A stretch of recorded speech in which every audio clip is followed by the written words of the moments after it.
In this video about Mount and Blade, with Fire and Sword, I'm going to try to largely focus on the differences between it and Warband. They're made with the same engine and share a lot of mechanics. Fire and Sword has everything that made Warband great plus early era guns and cannons.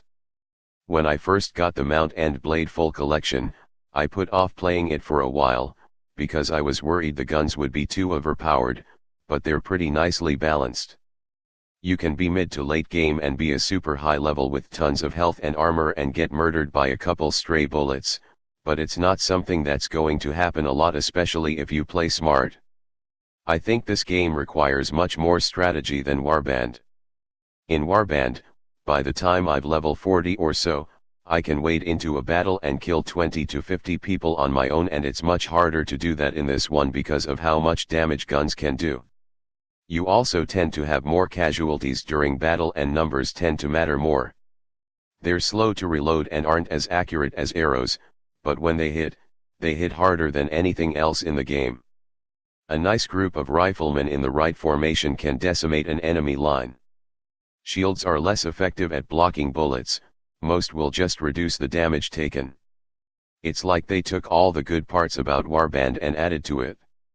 More quests, a new world, new factions, more and different weapons, including primitive grenades.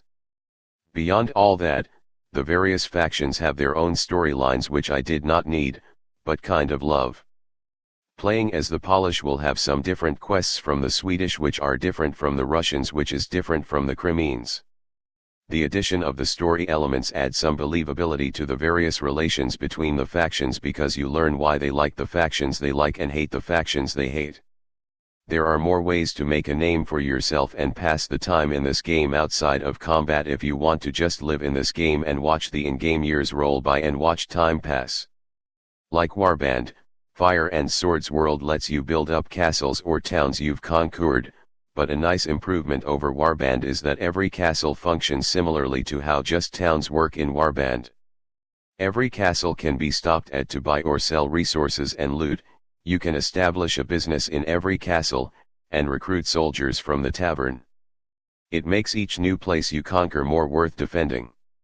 If you have a small empire, but your lands are the wealthiest, the extra tax and business revenue can help you expand and turn the tide on your enemies.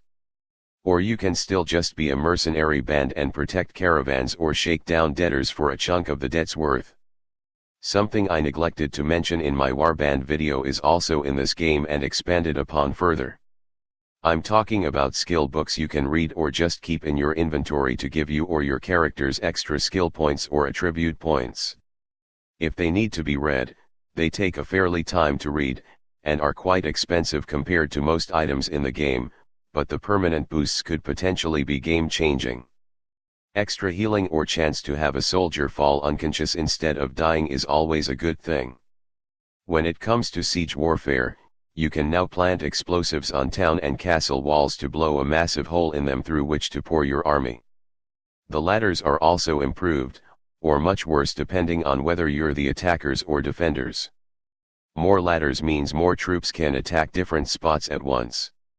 If you played Warband and like it, you'll most likely enjoy this game too. If you haven't played Warband, I recommend getting the Mount and Blade full collection and playing Warband first, then coming to this, because there are some major differences in gameplay.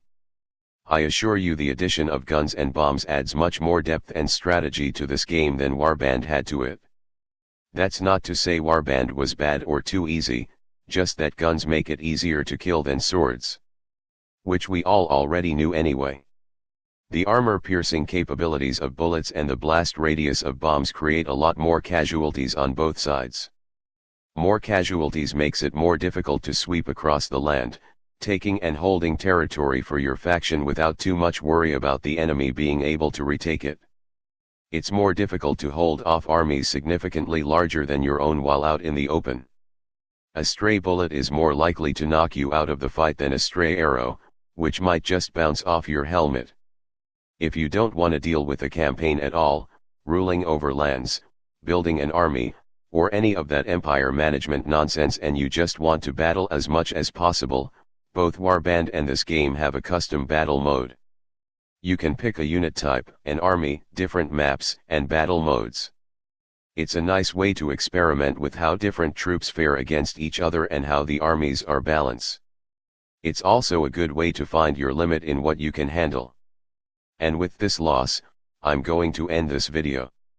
I highly recommend this game to anyone who likes RPGs or tactical combat games. This series has so much to offer, more than I've mentioned in this video or my Warband Perceptions video.